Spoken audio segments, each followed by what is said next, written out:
Well, welcome everyone. My name is Ari Middleman, the founder of Balkan Insider, and it's really great to see such a diverse participation from multiple time zones, multiple countries, and good morning from here in Washington, D.C.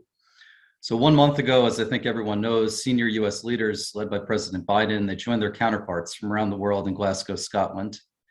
But at Balkan Insider, and those of us in Washington that care deeply about Southeast Europe, we didn't see much in the way of discussion about the climate crisis in the region. So that was the genesis of this event 1 month later. We're really fortunate to have diverse panelists who are working every day, literally in the trenches, on what I believe is the greatest issue of our time. And as every one of us knows, the region is blessed with tremendous natural beauty, like nowhere else in Europe, I'd argue maybe nowhere else in the world. And to varying degrees, ecotourism has played an important part in the regional economy. But all this means very little with rising sea levels in the Adriatic and air pollution and other climate-related crises. So it's an honor to partner with Professor Ed Joseph and the Johns Hopkins SAIS team. And Ed's going to introduce our panelists, and I'm looking forward to a great discussion.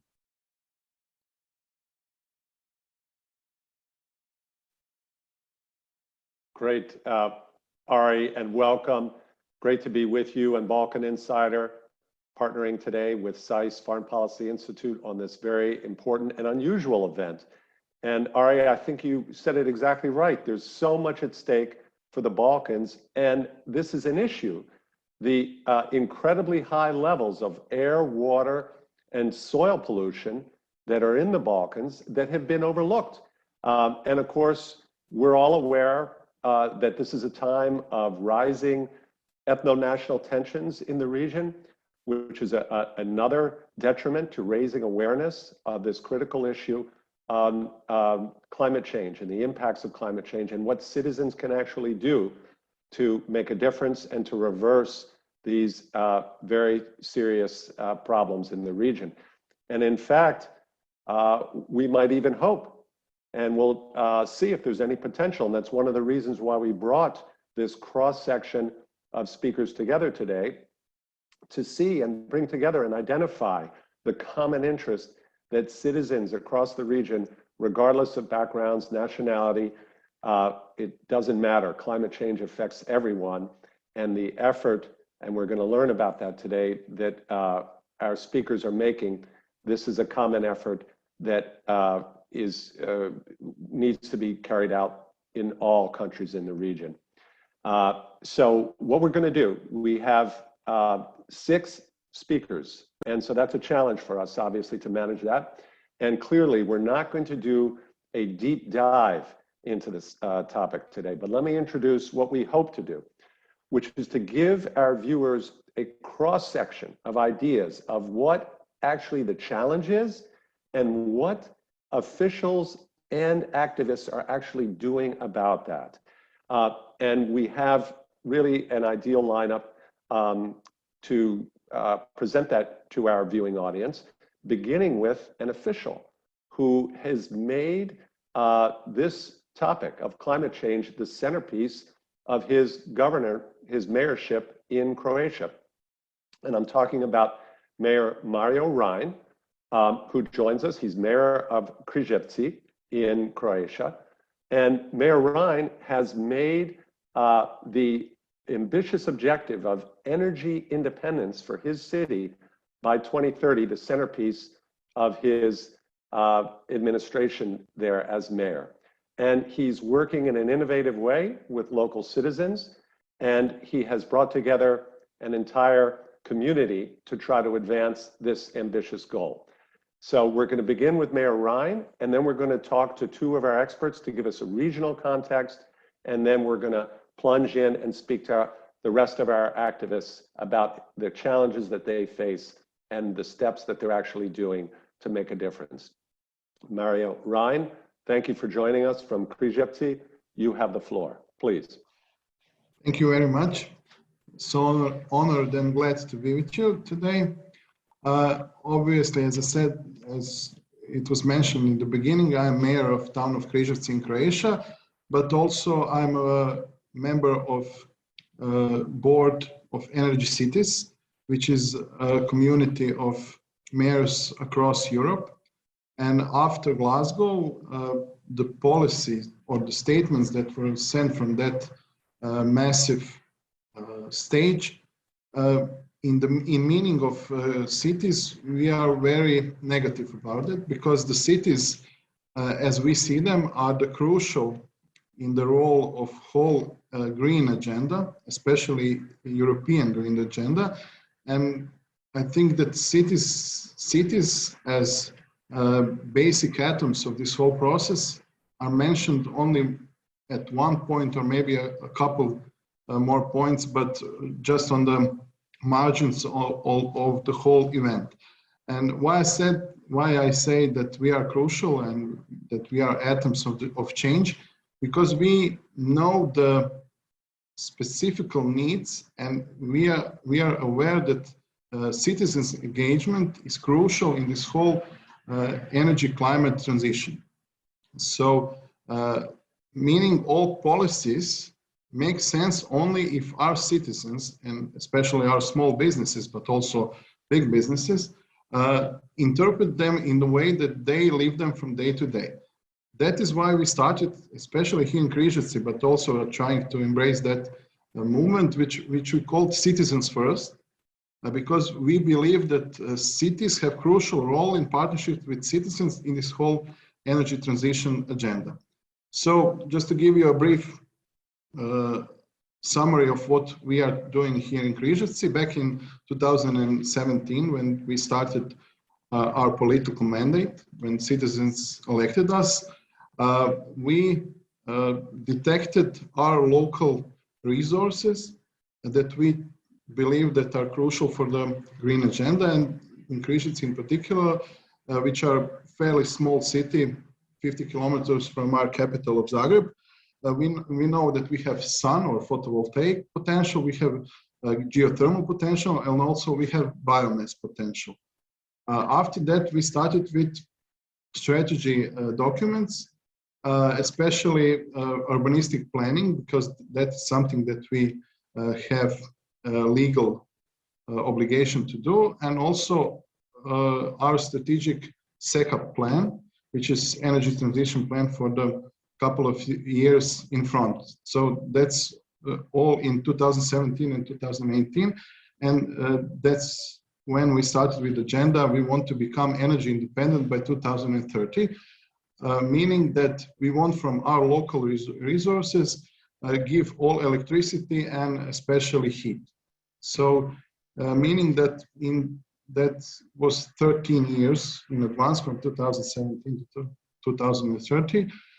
We believe that this is quite short time, but our plans are very ambitious, and we know that we can only manage them if we have citizens on our side. So in 2018, we started with grant investing campaign, and meaning that we installed photovoltaics on a couple of local buildings, but the citizens got microloans, and we said to them that we will give them 4.5% of interest on a yearly basis, and that in that way they got some return on their money investment, but also they are a part of this energy transition. That campaign was a huge success for us, and from first 58 local investors, 20 of them started local energy cooperative only with local citizens. That is called CLIck, which is Križevci Innovation Laboratory for Climate. And that energy cooperatives is at this point in 2021 are a huge partner in the whole transition process. Actually, in September of this year, they established first climate energy office in Croatia. We are very proud because the citizens embrace this whole role of transitioning towards a green agenda, and we are very proud that we are in that point pilot actions. Also, we are part of this bigger project, Future Cities of Southeast Europe, with some of the capitals in the Balkan side, like Skopje, Maribor, Niš. Sarajevo was part of this project until a couple of months ago. And obviously, as a fairly small town, we are very proud to be a part of this project. So most definitely we will continue with this policy citizens first, as we truly believe that citizens are the key actors in this whole transition role. But on the local political side, we are strong partners with our citizens, and we really believe that by the 2030, we will become energy independent. So that is something in short from my side, but I would be glad if you have any additional questions to answer. Thank you. Thank you so much, Mayor Ryan, and thank you for what you're doing there. We're going to have time to continue with questions, but let me just quickly ask you, Mayor, do you believe that what you're doing in Krizhevci, I know you've had some, that split is part of there's some collaboration there, but do you believe that this example that you're setting in Krizhevci is spreading in Croatia, above all, of course, in Zagreb, which is the largest city by far? Please. Yeah, by all means, I think that, and I see that it is spreading, mostly on small to mid-sized towns. But actually this year we got huge award from our citizens, but also on the national level, that for the city that was most improved in quality of life for our citizens in the last 4 years, meaning starting from 2018 to the end of 2021. And that had huge public awareness, because it was obvious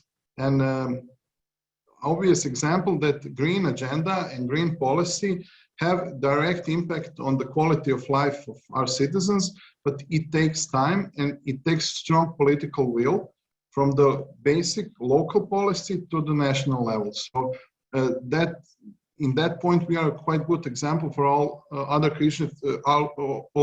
Croatian cities.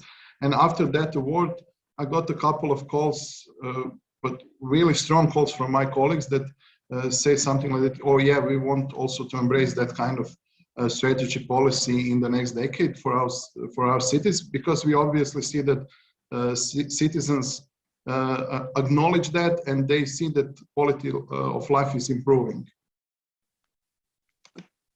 Thank you very much for that, Mayor. So for me, the takeaway here is that number one, it starts with a vision. So you have to have a leader in place like yourself who embraces this. And number two, you've put partnership with citizens at the centerpiece. So it's totally a partnership, not a top-down government implemented policy only.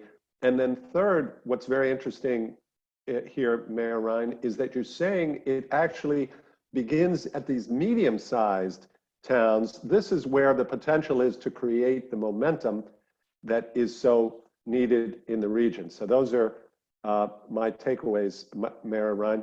And if you would be good enough, I know your schedule is busy there. As Mayor, if you can stay with us, we would appreciate your participation in the program as long as you can. And so now, as I mentioned at the outset, we're going to turn from this inspiring example in one town in Croatia to a perspective on the entire region. And we have two speakers who will follow, who will give us a regional perspective. And we're going to go from Croatia now to Bosnia-Herzegovina. And we welcome Selma Sehovic, who is the project manager for the Climate Change and Just Energy Transition Program at the Friedrich Ebert Stiftung Dialogue for Southeast Europe, and based there in Bosnia-Herzegovina. Selma, we know you're going to give us a regional view, and of course we have to mention here Sarajevo, like other major cities in the region, suffers from some of the worst air pollution, and of course it's not just in Sarajevo, and it's not just in Bosnia. But if you would be good enough to take the floor and give us your perspectives on this challenge for the entire region, including Bosnia-Herzegovina. Please, Selma. Sure. Thank you so much, Professor Joseph.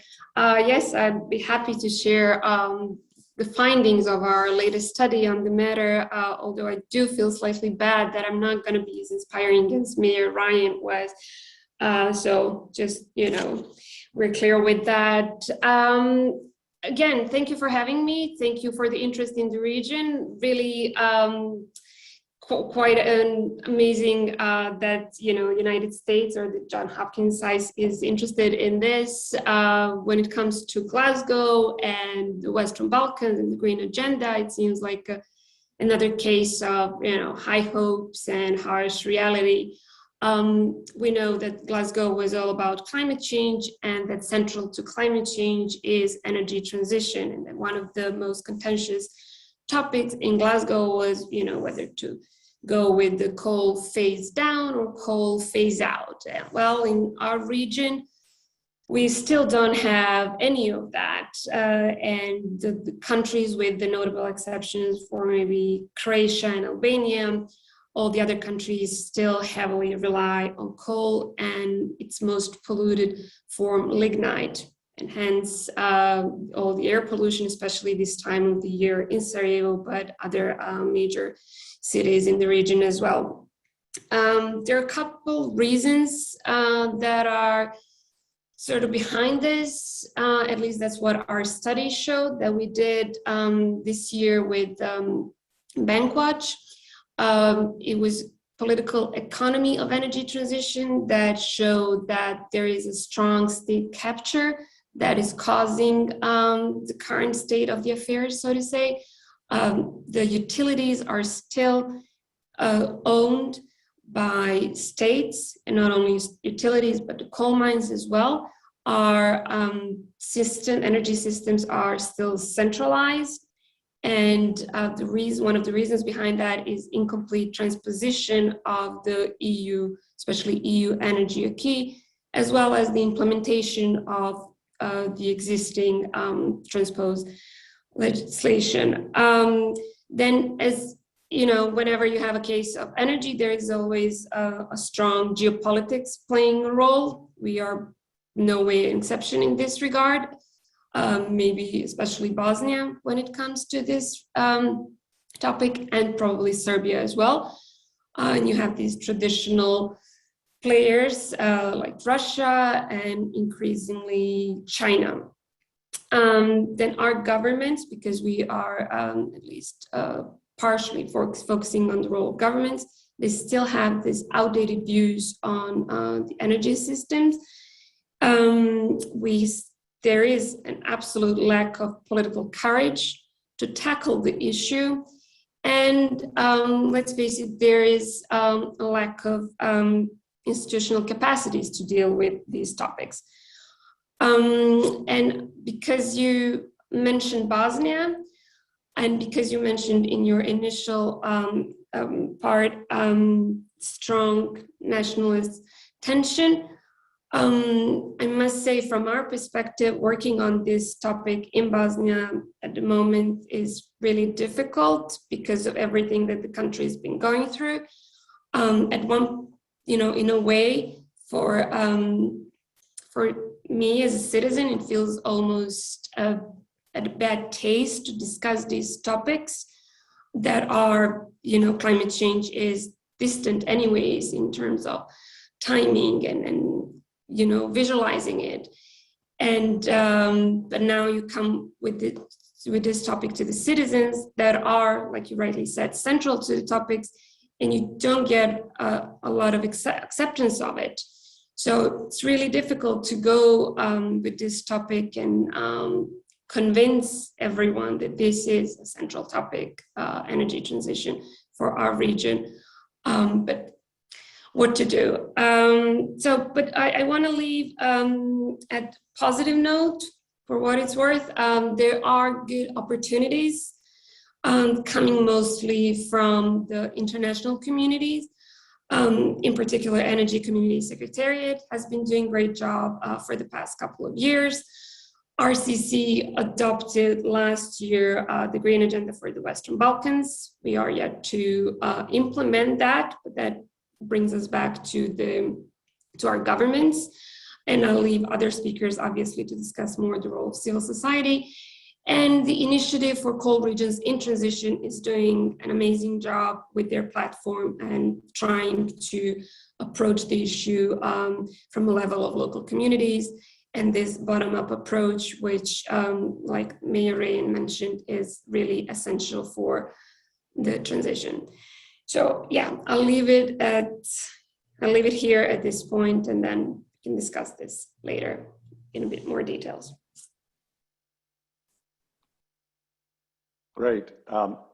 Thank you very much, Selma, and thank you for being very candid with us. Let me summarize here some of the takeaways that I get. One is how much the political situation, the deeply conflicted political situation has an impact, both in terms of locally within Bosnia and the geopolitics, the role of Russia and China. So that these are very serious factors.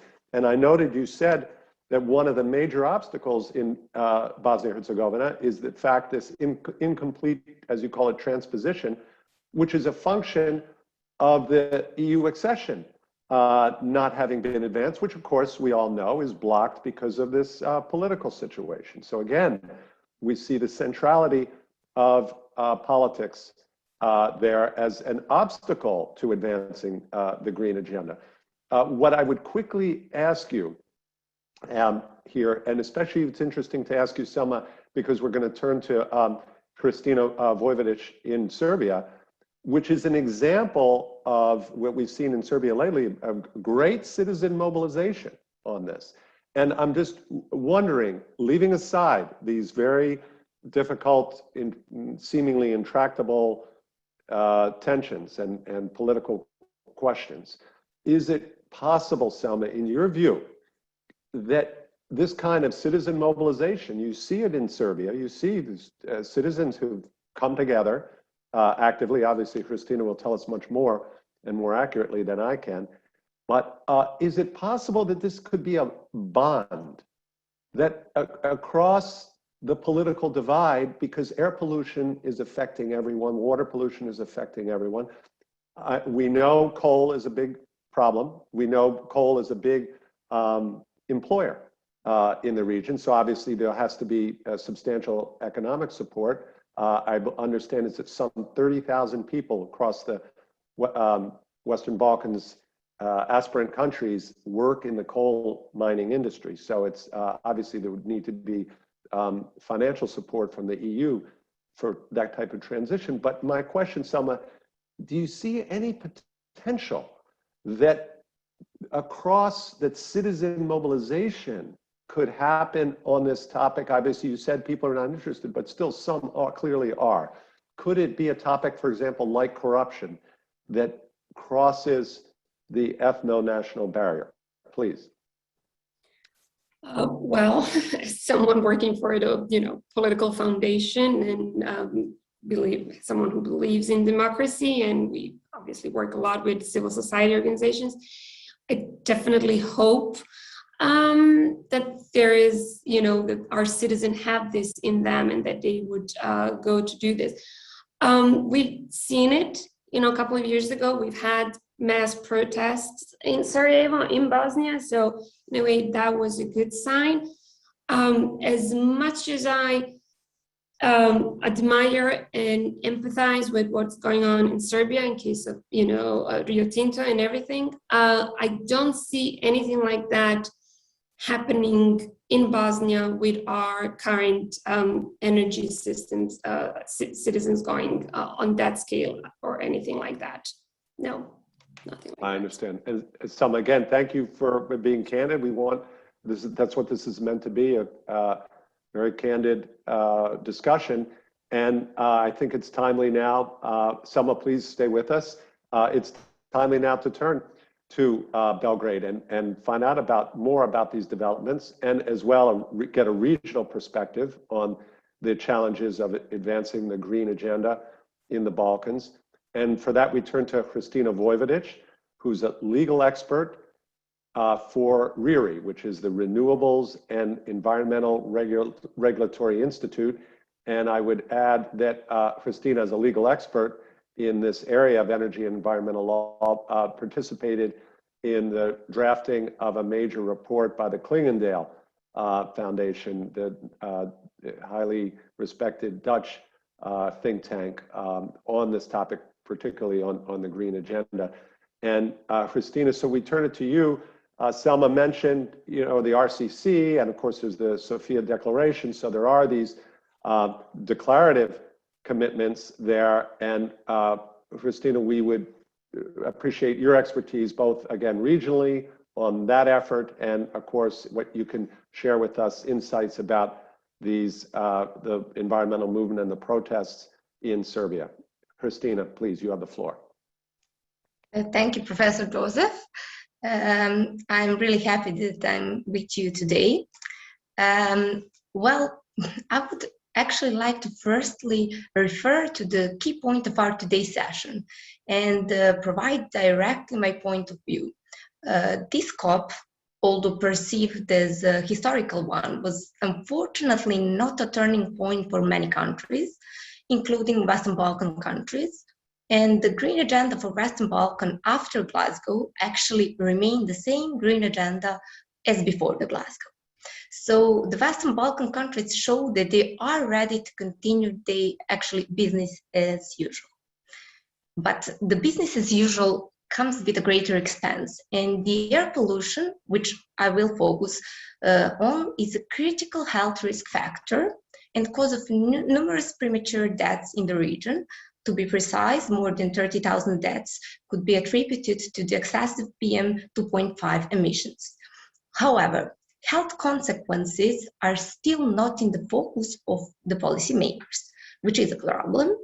And while we see in the EU, they are amending its air quality directive to align them with WHO guidelines, which are newly made and adopted. And the Western Balkan countries are still facing difficulties in implementing the most, loose air quality standards. And in addition, we have a really big problems related to non-compliance with monitoring standards in the Western Balkan. And unfortunately, I would say that in spite of 15 years of EU accession process, the current situation is far from promising. And one of the ways, of course, to tackle the air pollution and the pollution in general is the green agenda, which aims actually to assist the region in tackling pollution problems through alignment with the EU environmental regulation. And on the other side, the countries need to align, as Selma mentioned, its energy and climate policies with the EU ones and the targets, which is actually more important and difficult to manage. And it can actually and will pose a serious challenge to the region. And that's because, namely, all the Western Balkan countries, except Albania, heavily rely on coal for their electricity production. And the thermal power plants are outdated, and they're actually responsible for the high emissions of the polluting materials. And in fact, I would like to be a little bit more visual and say that only 2 thermal power plants in Serbia emit more SO2 than all Czech, Poland, French, and Bulgarian combined. This is really too much, and the pollution coming from thermal power plants in Western Balkan is estimated to cause more than 3,000 premature deaths. What is important when we talk about the energy sector? It is important that all Western Balkan countries are signatories to the Energy Community Treaty.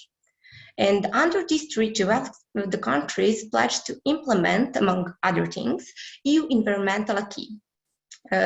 However, every single one of them, except Albania, who does not have coal capacities, is facing difficulties in implementing large combustion plants directive. This is the directive which aims to actually substantially decrease the emissions coming from thermal power plants.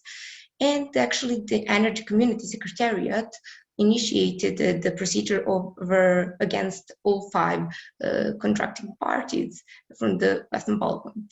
However, this actually expressed the thing that a lot of civil society organizations and the legal professionals warned for years, that actually there are no effective sanctions envisaged under Energy Community Treaty.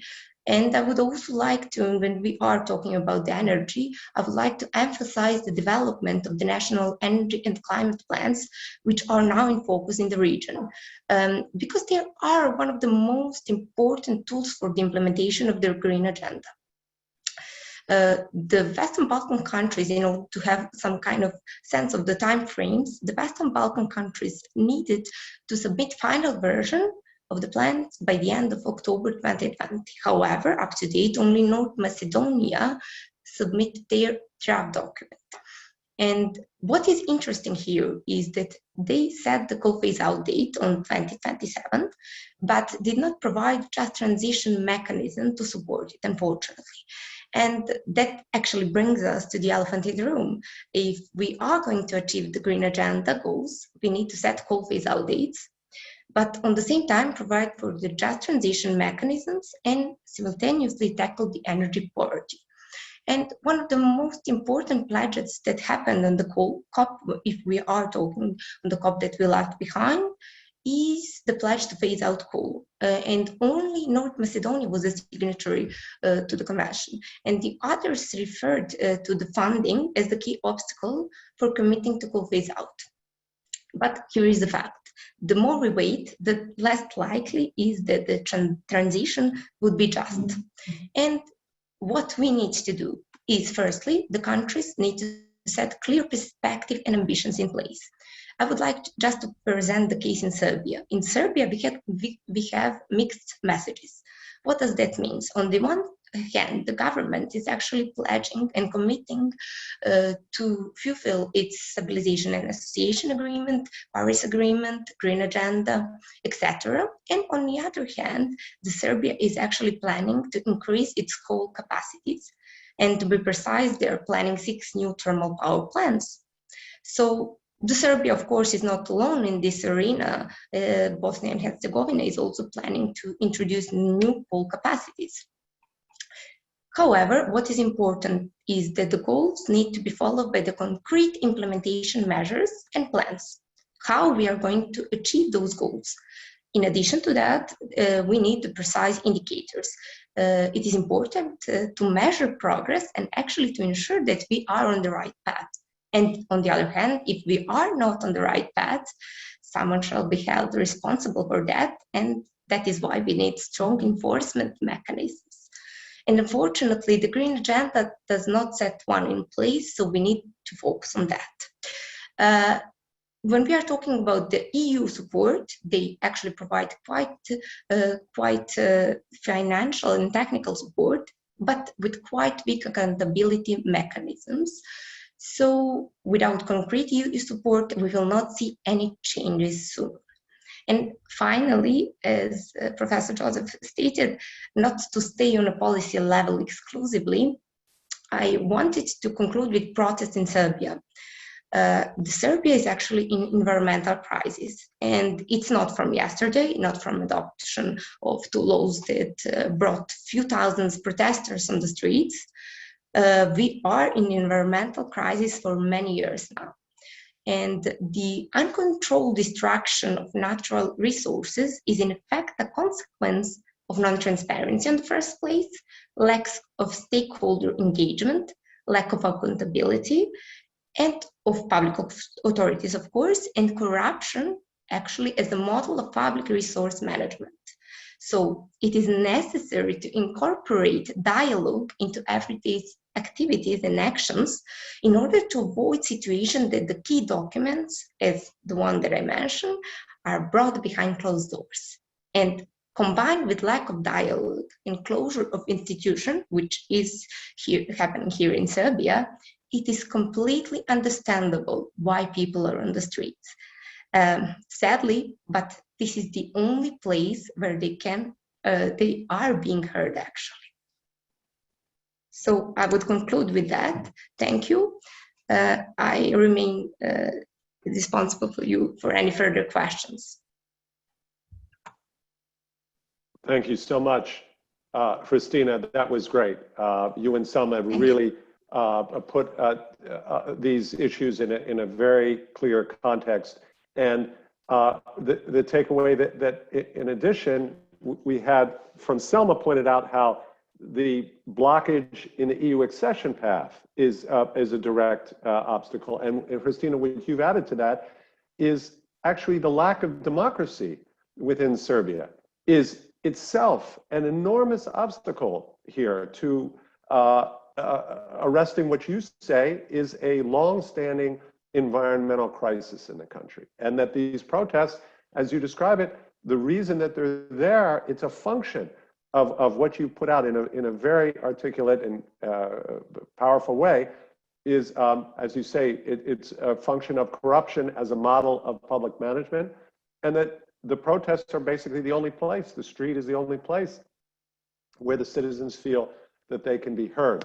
So let me ask you this question, Christina, and before then we're going to turn to Professor Lemes, who's been involved himself personally in trying to advance these issues with officials and has personal experience from that. But so let me ask you, Christina, do you believe that this, the fact that citizens are mobilized in a way that is evident, and as Selma pointed out in Bosnia, is unlikely to happen in Bosnia. So it's significant what's happening in Serbia. Do you believe that either the government reaction shows that there's some awareness of that this crisis has to be addressed, or it's just some sort of tactical thing to just we'll do this and then hide? And then do you see that there's a possibility for this a movement like this to have wider sort of political implications on democracy, on advancing democracy in Serbia? I realize we're getting off policy into political, but that's unfortunately the reality. Christina, please.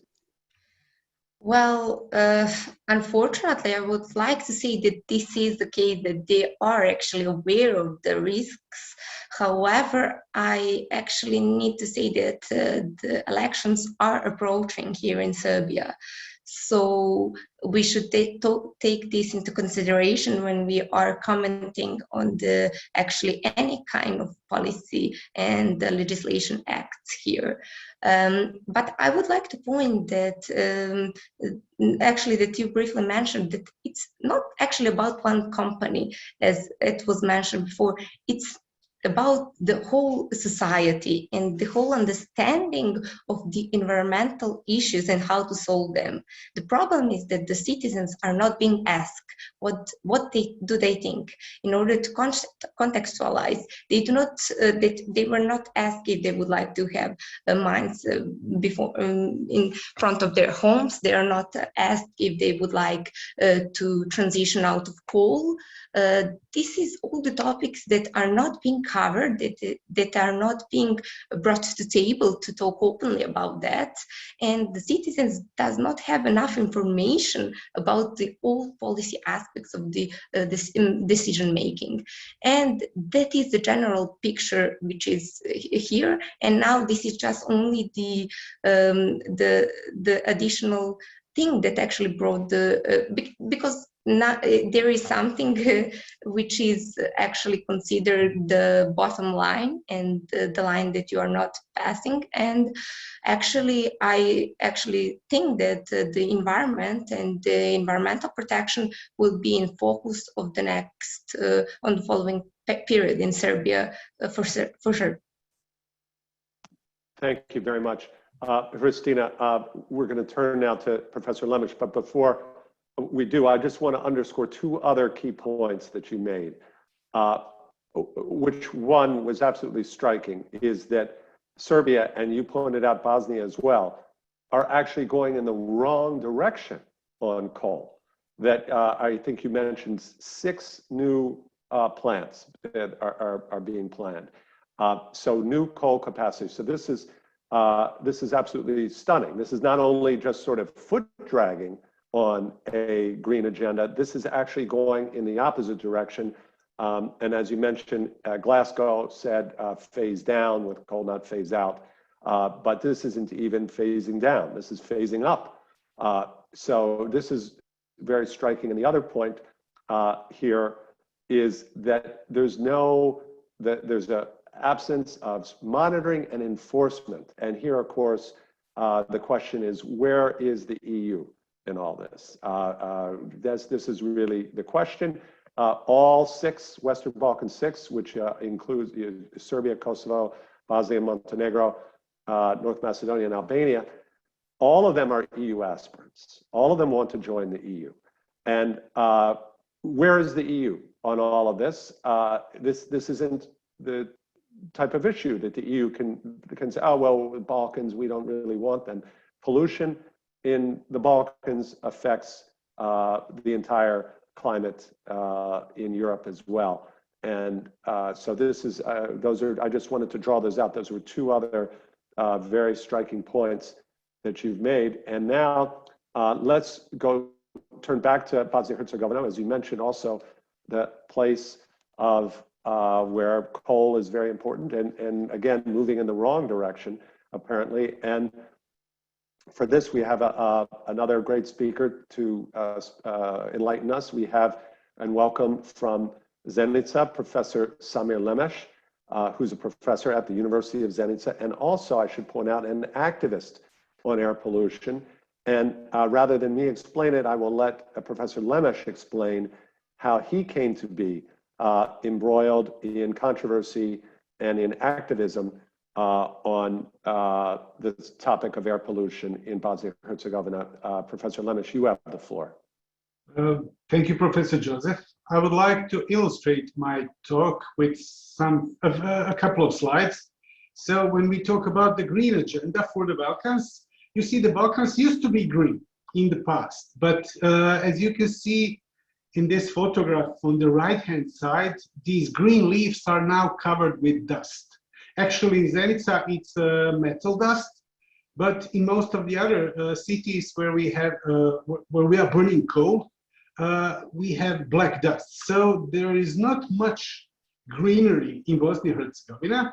So what are the officials doing to advance or to obstruct the green agenda, to go forward or to go backward? Well, in my opinion, officials only see the financial part of the green agenda as an opportunity, another opportunity to reach the EU funding. This is what they see. The coal phase out is considered by the politicians as a distant goal. They don't think about it because they think only 4 years in advance. This is their election period and that's it. They don't see too much of the future. Coal mines in Bosnia-Herzegovina, only in one half of Bosnia-Herzegovina, in Federation, we already have €500 million debt, and any attempt to reduce the number of employees is confronted with strikes and protests. We had some 10 days ago, we had protests of the coal miners when they were looking for their rights because the government is not doing enough to provide the just transition. Our energy sector in Bosnia-Herzegovina is officially decentralized by the pressure from the EU. But de facto, it's still in hands of free ethnic public companies who perform production and distribution of the energy, and also private speculants and tycoons who are dealing with international energy trade. So the production and the distribution is in the hands of the public companies, and all the trade, because of the trade agreements, is performed by the companies which earn really extra profit on it. National Emissions Reduction Plan, it was adopted, actually it was forced by energy community in 2015. It remained an empty promise to energy community, so we did nothing to fulfill anything from this plan. So 1 year after Sofia, 1 year after signing the declaration, RCC developed an action plan for the green agenda.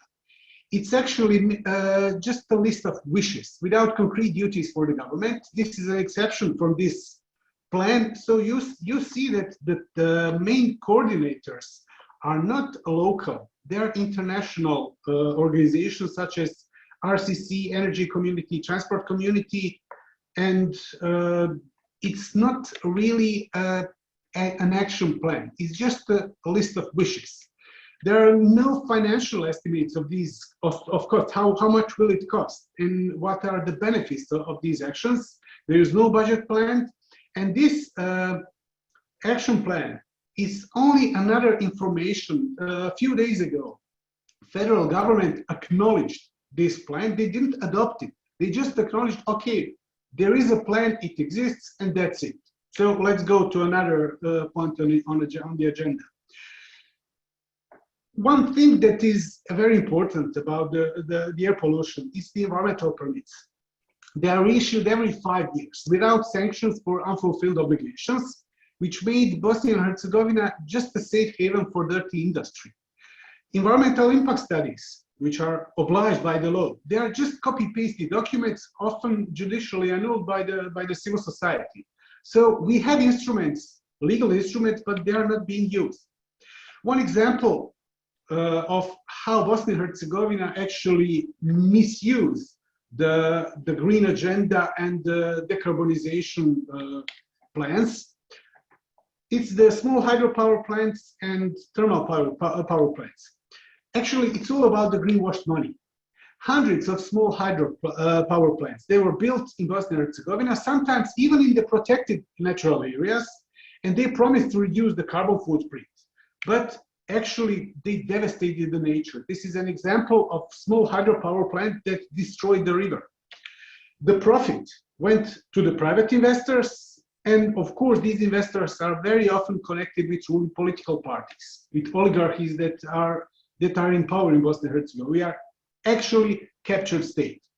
When European Union denied to fund the reconstruction of the Tuzla lignite power plant, so this is another story about the thermal power plants, the government took a loan from the Chinese bank, and the Chinese bank demanded the public loan guarantee.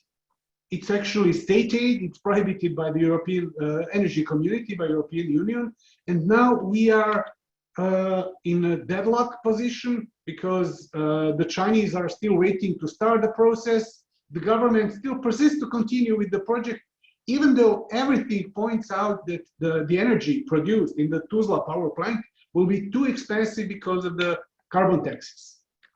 Another example is green city of Zenica. Actually, not so green city. Why? Zenica uses the hot water from the steelworks for district heating. It used it from, I think, from 1950s, and we still use it. To replace the coal power boilers, the steelworks offered the city a partnership. So we created a joint venture company, and that was excellent for to get an EBR, to get a loan from EBRD, European Bank for Reconstruction and Development. And these new boilers, they will use metallurgical side products, coke oven gas and blast furnace gas as a fuel, and they will really reduce the SO2 emissions. But they will prolong the need for coke oven without any gas treatment. This coke oven is actually a very dirty part of the steelworks, and the owner of the steelworks, International Corporation, they said for them it's too expensive to reconstruct the coke oven, so it will just continue to pollute as usual. European Bank actually awarded Zenica the Green City title. They funded the creation of the Green City Action Plan. Actually, they did it only to place a loan. So it was just a preparation to place a loan. So we built the new boilers, and this Green City Action Plan actually avoided mentioning the steelworks. Even though in the beginning they claimed this plan will cover everything, we will estimate who contributes to the pollution in which portion, but finally there was nothing about the steelworks, and they said, well, it's the federal authority, the city cannot do anything about it, and we have business as usual. So we look at these scenes every day still, even though we have the Green City Action Plan. We are the green city officially, but there is nothing green in this picture. So this is actually how it looks like in Zenica. So we have enormous amounts of the air pollution. This is the dust collected every day in Zenica. I usually say a joke that housewives in Zenica, they use magnets to collect dust, not these clothes. And finally, it's all about the money. So all our green agendas, all our action plans are only considered by the authorities as a chance to grab more money, to seize the power. And the story about the environmental issues, it's obviously left to the civil society. So that's it for now. If you have any questions, I'll be glad to answer them. Thank you so much, Professor Lemes. Wow, that's terribly bracing, but in-depth and obviously authoritative set of slides that you just presented to us, and very, very distressing. You can imagine the impact on health that was mentioned already there, but the impact on health of breathing that all of that you showed collected there. And of course, we see again, as was mentioned, that we have this same syndrome in the country where there's really no political portal, no interest to carry to really tackle these problems in any other way but a way that is a corrupted way, if I can basically use that term. Let me ask you, Professor Lemes, what if you could talk now? Imagine you could meet with senior EU official or US official. You're in Brussels and Borrell brings you in, they're talking about green agenda, and they give you the floor. What would you tell them? What would you say? And they say, you have the floor, you got 1 minute, tell us what to do. And maybe senior US official is in the room as well. What would you tell them to do to break this terrible, vicious circle that keeps this terrible pollution in place without any redress? Please. I would say we live in a captured state. So the first thing is to bring back the term accountability in the political agenda, because no one is held accountable for any bad thing that he does. And second thing, I would ask them to stop negotiating and talking about the future of Bosnia-Herzegovina with these heads of the political parties. The political parties are actually just like the criminal organizations that capture the state, and instead of going to the parliaments and giving the parliaments a chance to decide on anything, actually all the power is in the hands of the few individuals that are on the tops of the political parties. So bring back the accountability and stop negotiating with the political party leaders. Thank you for that, Professor Lemes. We'll hopefully have time to come back to you and engage on that topic. And let's turn now to two activists there, one in North Macedonia, Goran Jovanovski, and then later we're going to hear from Zenica in Albania, who have tackled their power structures in their respective countries. Goran, if you would kindly take the floor and tell us what you have done as you call yourself an eco-activist, an entrepreneur and a software engineer, and how you have raised awareness about air pollution through technology. And Goran, maybe you might even comment about the point that where North Macedonia was mentioned as being the only country to have signed some of the key commitments on green agenda. So Goran, if you would be good enough to take the floor, please. Thank you so much. Yes. So hi, my name is Goran. I am an eco-activist by heart and software engineer by trade from North Macedonia. And I've been working on this field for, I think, over 7 years at this point. trying to raise awareness about air pollution, and not just raise awareness, but also fight against it. A common enemy that we see throughout the Western Balkans region, and Balkans I think in whole.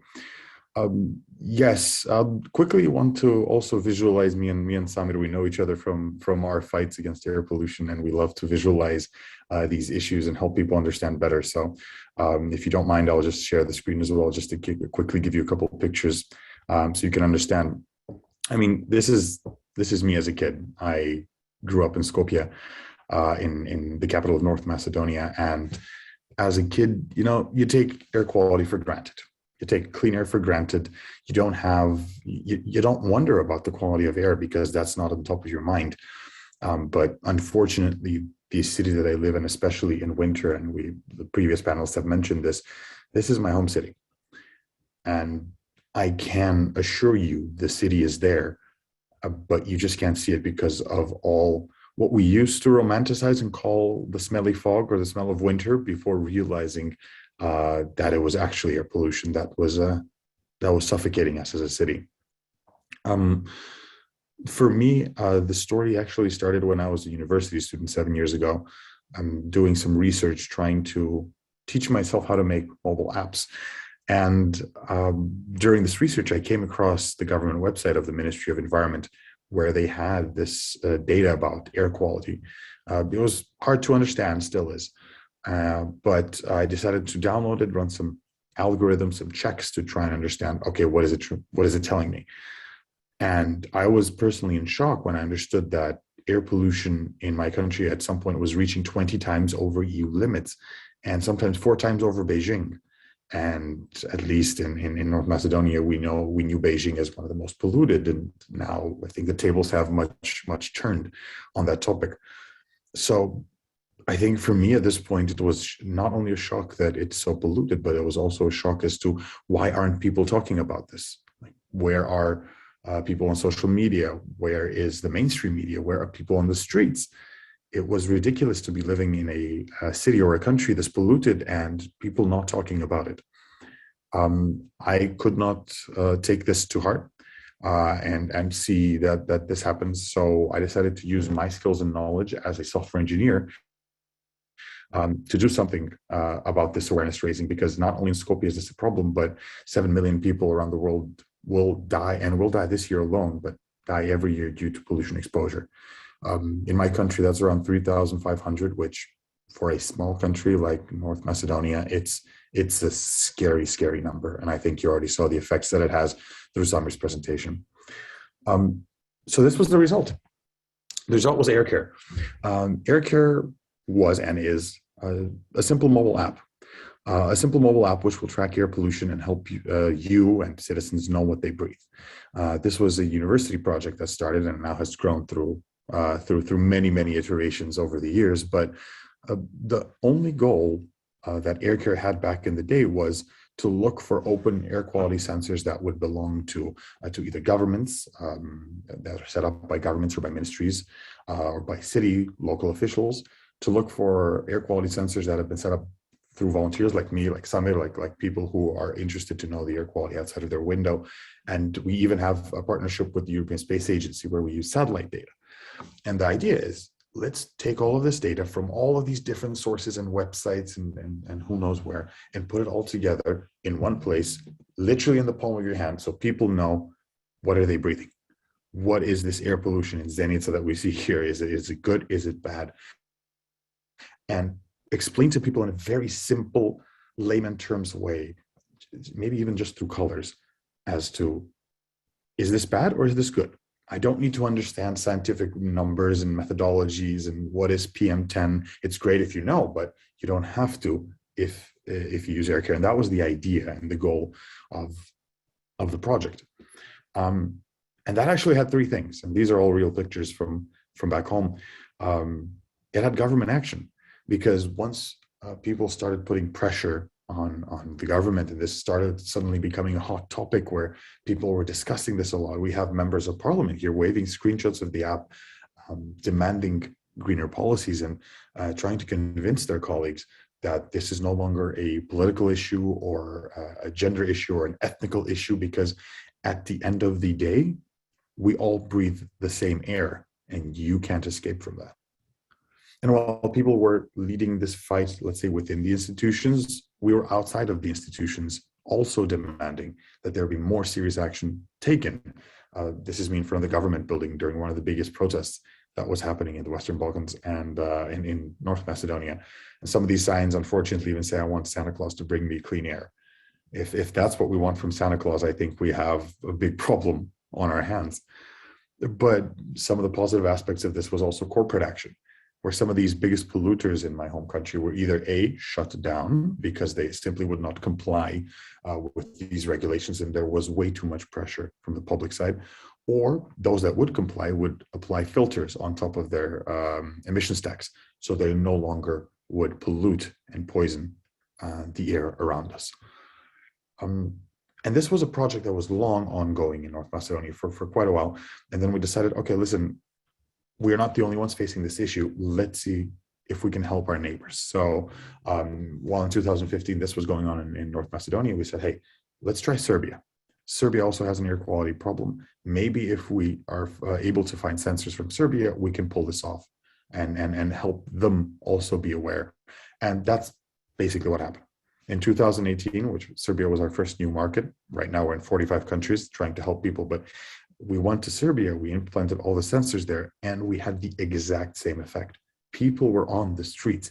People were protesting. I mean, we can see it even in recent weeks that Serbians are really people that come together for these issues and are really loud on the streets when something happens. And this was the case in 2018 when suddenly people were aware that, yeah, sure, maybe outside it's polluted, but if I see that it's 20 times over EU limits, that gets me thinking, and that gets me worrying about what is to come in the future. And that this has been kind of my work throughout the years. Right now, I've been focusing not only on trying to inform and educate people about air pollution, but also get them involved through connecting them to NGOs, through connecting them to events that are happening in their local area, because we don't want people to be passive digesters of information, let's call it, but actually active participants for the fight for clean air. And we actually took the fight even further this year because as activists, we managed on the local elections to enter city parliament.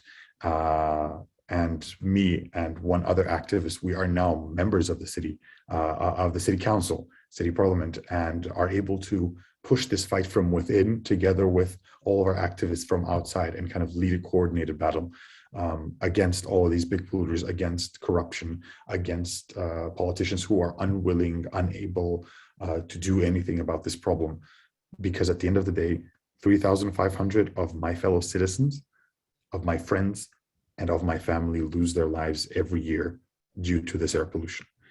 And I cannot and will not stand by and watch this happen. And just to wrap everything up, we mentioned that North Macedonia was one of these countries that signed and agreed to lower our use of coal through Rekbito, which is one of the biggest thermoelectric plants. But as we see with this energy crisis, we are not ready for that. Instead of lowering our use of coal, we are actually trying to import coal frantically because we will not be able to power our country. And instead of using the sun, and I mean, we're coming from a country that literally has the sun on their flag. Instead of using solar energy, what we're doing is we're going back and reopening some of these closed blocks and using coal more in order to save ourselves in this crisis. So I think as a country, we definitely have to take a different turn to this if we wish to have a greener, cleaner, and more sustainable future. Goran, thank you for that. And I want to say thank you for all that you've done. As someone who has worked on the ground in the Balkans for over a dozen years, I will say that this is really inspiring, and that what you've done there is exactly what we had been hoping and advocating since the beginning on a range of topics, and not just environmental, which is that citizens themselves would mobilize on these matters and use the avenues that a democracy has to make their voices heard. And what you've done is precisely that, Goran. You've detected the problem, come up with this innovative solution, this app, which, as you show and illustrated, activates people and shows them, oh my gosh, look how serious this is, instead of just passively breathing this. And then on top of this, you've shared this across in other countries, where it's in Serbia, for example, which had similar effect. And then what I also really appreciate is that you've gotten directly involved in the political system and run for office and gotten yourself elected. And this is what it's all about. This is where the citizen engagement begins. It's not just, oh, these oligarchs, they're this oligarchy. What I want to ask you, Goran, this is very important, and we're going to turn to Olsi to get his perspective on the water subject in Albania in a second. So Olsi, we're coming to you in a minute.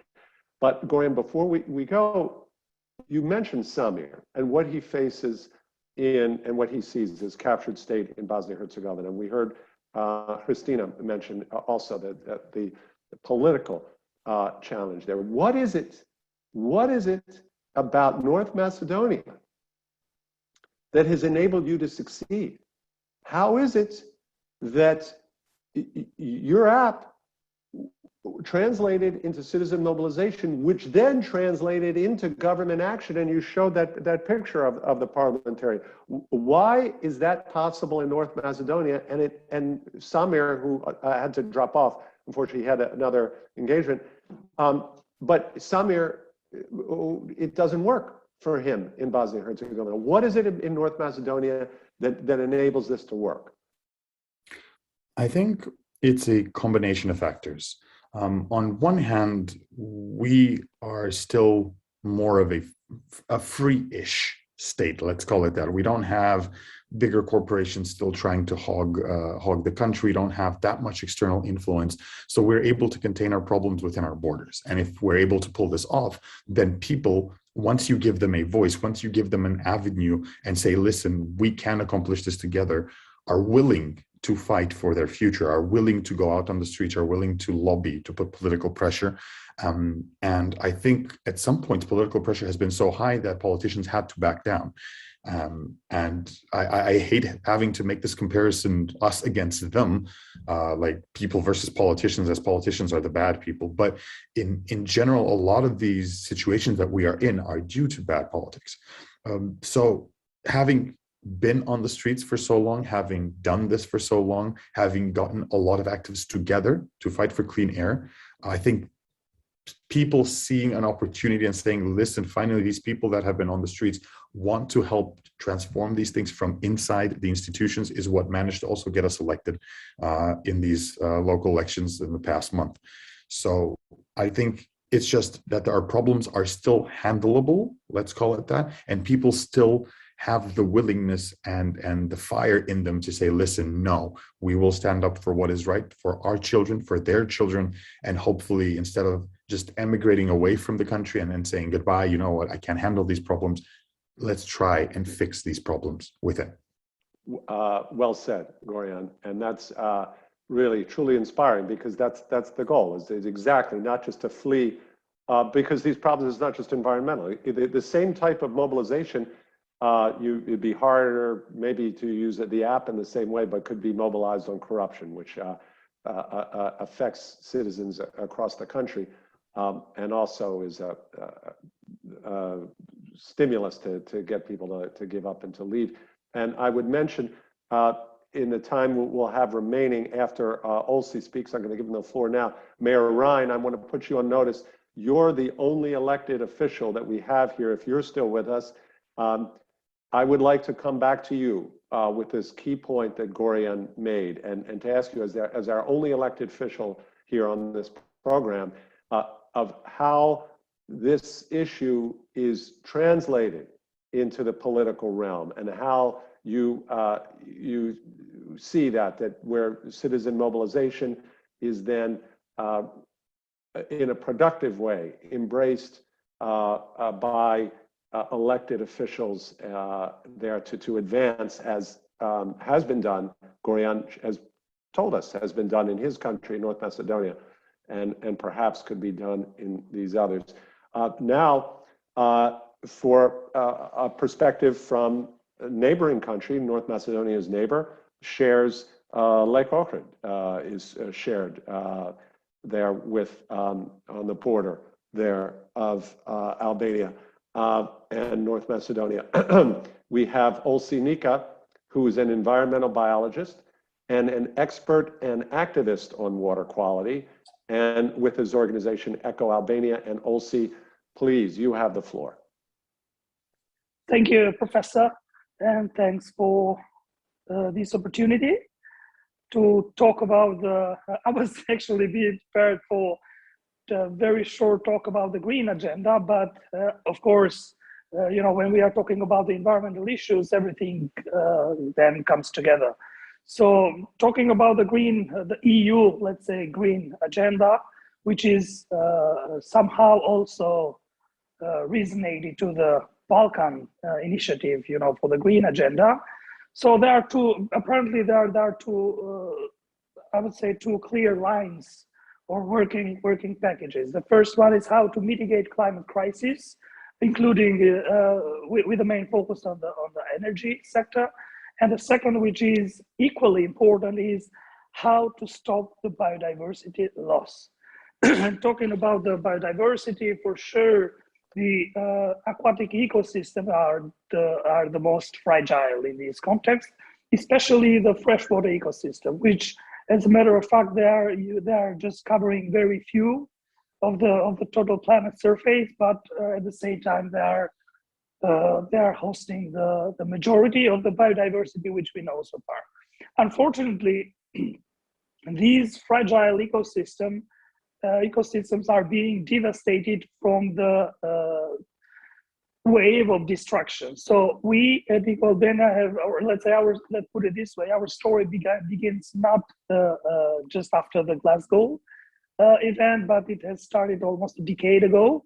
So we have been identified two major things: that the Balkan rivers are of enormous scientific importance and biodiversity importance, but at the same time, these rivers are under threat.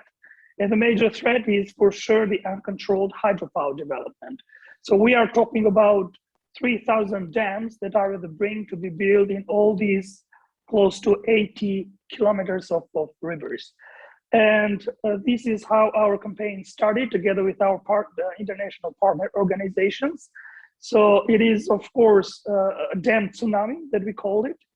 And sometimes it's also useless in terms of the energy that they can bring into the system.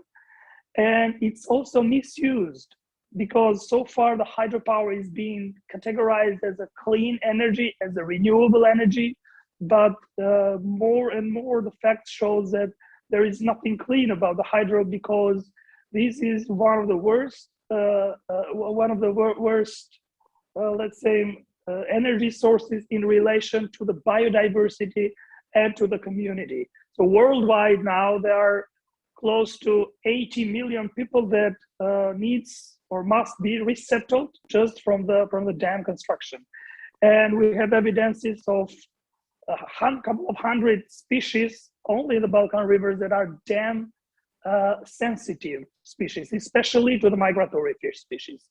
So making a zoom in to my everyday work is, of course, we have to prioritize where to put our energies, because we simply can't fight, 3,000 dams. But we have prioritized our work in three, let's say, main river basins all over the Balkans. And one of them is surely the Vjosa River, which we share it with our neighboring country, which is Greece.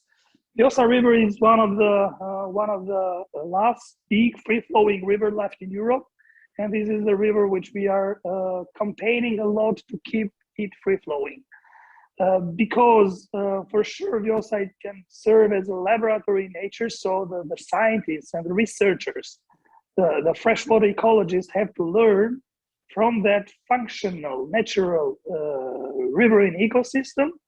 And for sure it still provides the majority of the ecosystem services which you can hardly find nowadays in the rivers in in the rest of Europe. And we have campaigned a lot. We have tried to, bring the pieces together, like initiating a public reaction. So we have started a public campaign on this, and we have tried to manage to involve science into this. And for sure, one very much important component is also including the legal aspects, so the lawyers. So we've been so far established the teams of the lawyers for rivers, which are aiming to counter or to oppose legally, the most destructive dam projects all over the Balkans. And so far we have managed to break this, like you mentioned, to break this vicious circle. In terms of we've been managed to initiate litigation processes against hydropower and against practically the public authorities, and we've been able also to win one of these cases. There are for sure other cases going on, but so far we've managed to keep at least some of the most important rivers in the Balkans, including the Vjosa, free flowing. So our aim now is to designate the first wild river national park, which will be shared between Albania and Greece. Of course, it's a hard work to achieving this, but I'm very happy to say that we are very close to it now. As when we started the campaign 10 years ago, everybody was saying, "Hey, I enough, like the hydropower is the green, so everybody is going towards the hydropower," and nobody could even believe that we were talking by then, against the hydropower. We were emphasizing the bad things about the hydro. But then, with the time passing, the people more and more get to know, and with the backup of the evidences that the science brought in, get to know more about the dark side, I would say, of the hydropower. So then people, of course, the decision makers, start thinking, we might be at least careful planning where to put these dams and how to designate these dams. And then we are now, just on another level of discussion, especially for the Vjosa, we are on a level of discussion which would be the most appropriate protection regime for these truly natural European heritage. So when we are talking about the rivers, actually we are talking about the water, and the water is another fundamental element who supports the life not only of us, of humans, but also of the other parts of biodiversity. So we up to now have been listening a lot regarding the air, which is also one of the most fundamental elements that backs up our life in this planet, but water is equally important. And as we are talking about the freshwater ecosystem, there is, this is a fundamental element that have actually defined our history of humanity since the ancient times. So rivers are our lifelines, and rivers are actually supporting at least half of the biodiversity we know so far, and it's always worth the fight for it, and it's always worth to contribute to preservation of these important ecosystems for generations to come. So I'm trying to keep this very short. I had also prepared some slides, but I think the time is short. But I would be very happy to hear any question and to give more time to the further discussions about this. Thank you. Olsi, thank you. And we could easily, if you want to show some of your slides, please. There's still a few minutes here. So if you have any visuals that you think are particularly important, but I want to thank you for being straight to the point and concise, and to thank you for also the great work that you're doing there in Albania. Let me ask you quickly 2 points that come to similar. Number one is on hydro. You mentioned that they're being more careful in planning, because look, it's a real problem. energy transition is a real problem. We're talking about a region that's so heavily dependent on coal, and coal is obviously terrible. And so hydro does look good. Is it possible to do hydro properly? Can it be done on smaller scale, or as you mentioned, with better planning, so that it could be part of a green transition? Or you think, no, it's just the damage on biodiversity is just too much and it won't work. So that's one. And then the second, the question we discussed with Goran and with Professor Lemes and with everyone is just contextualize for us the democratic atmosphere in Albania as you experience it there. And we know that the government has been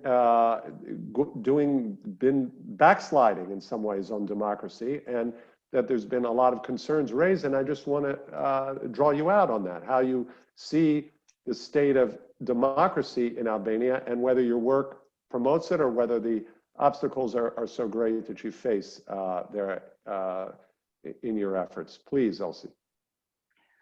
Well, thank you for your questions. I think they are very much linked with each other. Each country has its own context when it comes to the energy. But if we look at each country individually in these small, very small area, which is the Balkans at all, then we are lost, definitely lost. So we must look, or let's say we must make the zoom out and see with a different lens to see the Balkans together. Other than that, we are completely lost. Meaning that I think that, for instance, if we compare Albania is a country which 100% of its electricity production is depending on hydro. So it's totally hydro power country. So there is a very important element when we are talking about the energy, which is energy security. And no matter how many dams we can add into the system, these will never secure the level of that energy security, considering that our country is part of the Mediterranean basin and our rivers are mainly feed in from the rainfall, meaning that there will definitely be a long dry period, especially with the climate change that are at the brink, and meaning that no matter how reservoirs you would build, they will be empty at a certain period of years. So this would definitely mean low energy security. And this will definitely mean that you have to be connected to the neighboring countries, which, as a matter of fact, are based on coal. So this would be true. And I'm coming now to the next question. If the discussion would have been purely for energy, but actually our studies shows that the driver behind is not the energy, it's the money, and this is extremely true. When we have identified, not only in Albania but all over the Balkans, really ridiculous projects that are not feasible in terms of energy.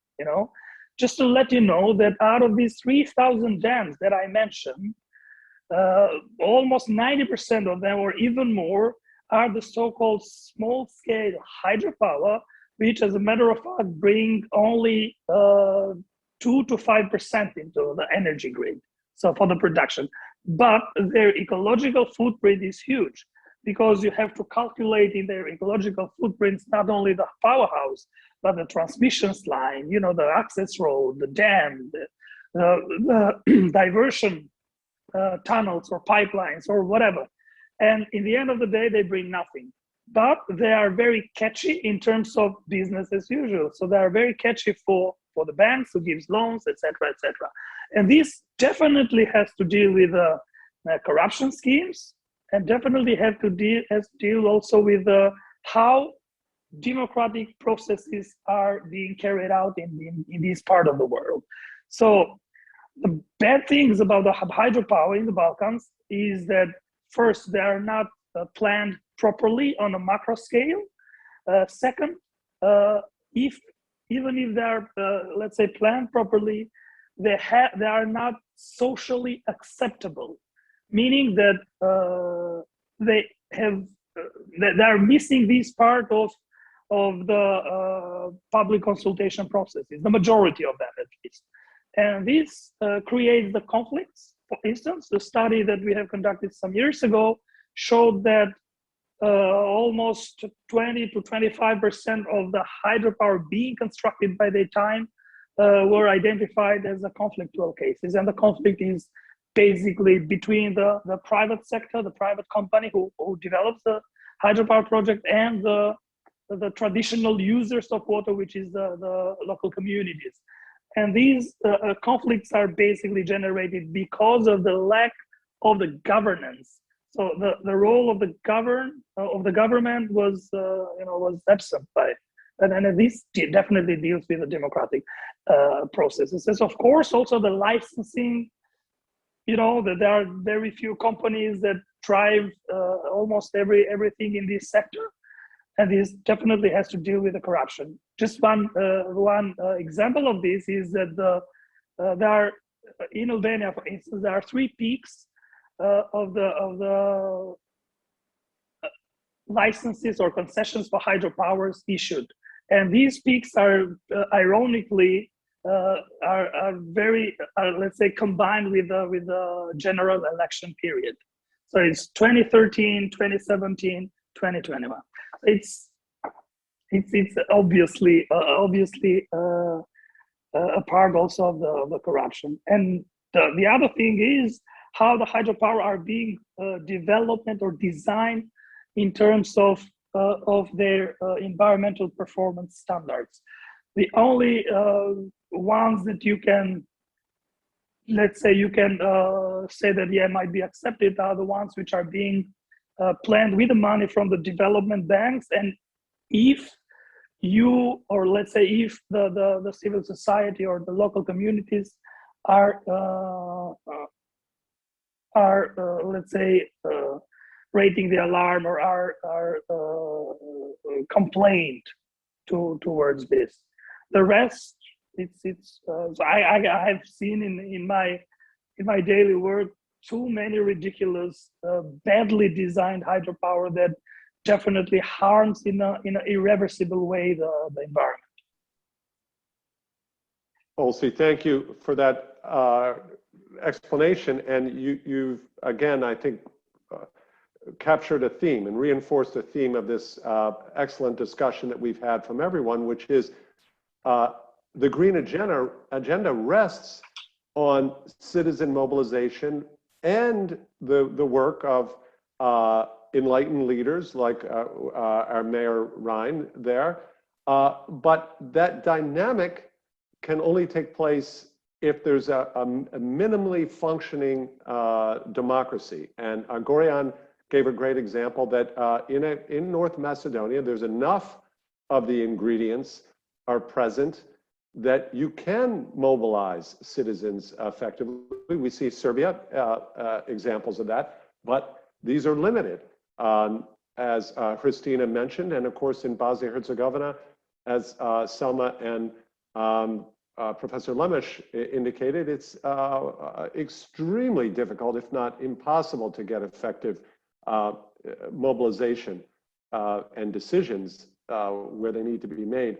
What I'm going to do now, we have just a minute left, but let me offer it up here. The floor is open to anyone here to make any of your own summary comments as we just take a message. Selma, I see your hand is raised. Please, you have the floor.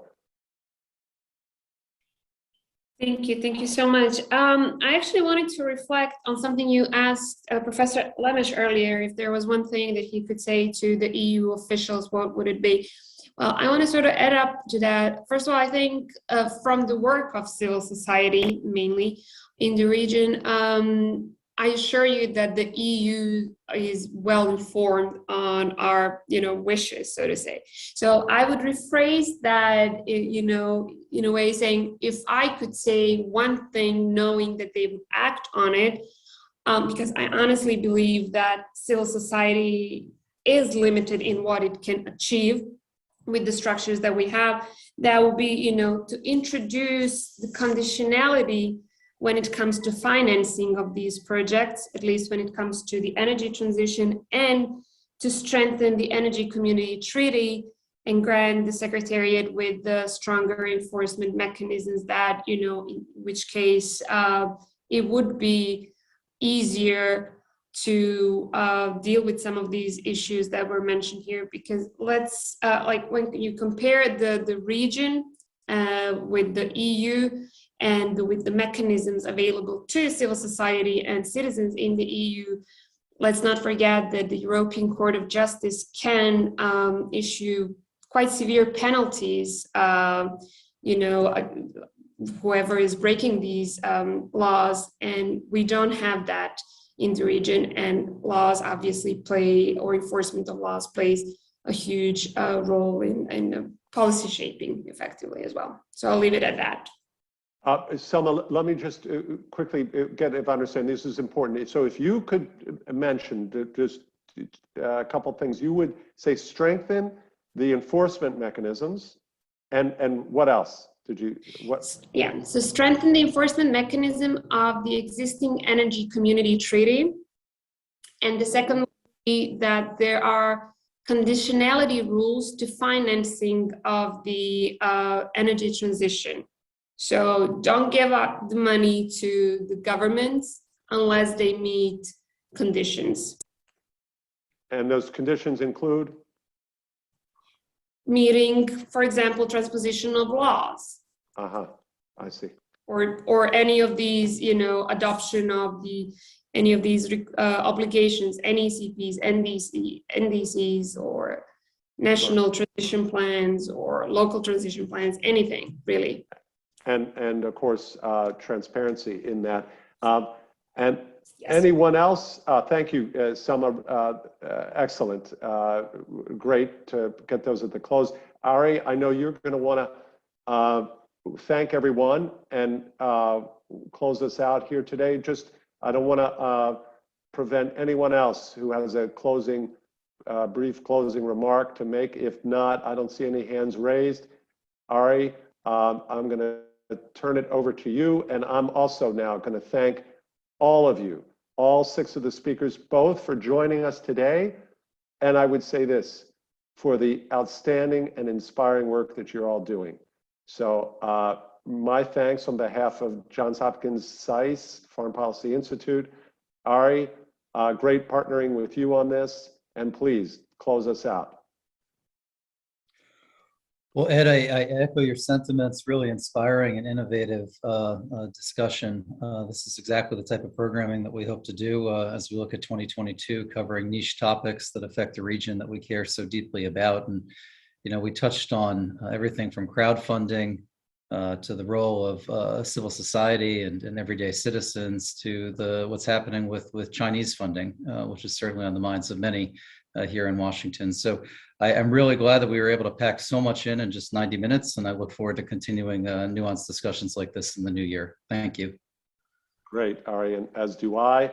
And I want to thank all of our viewers, and of course, as always, our friends and great experts at SAIS events. Thank you for your outstanding professionalism and support.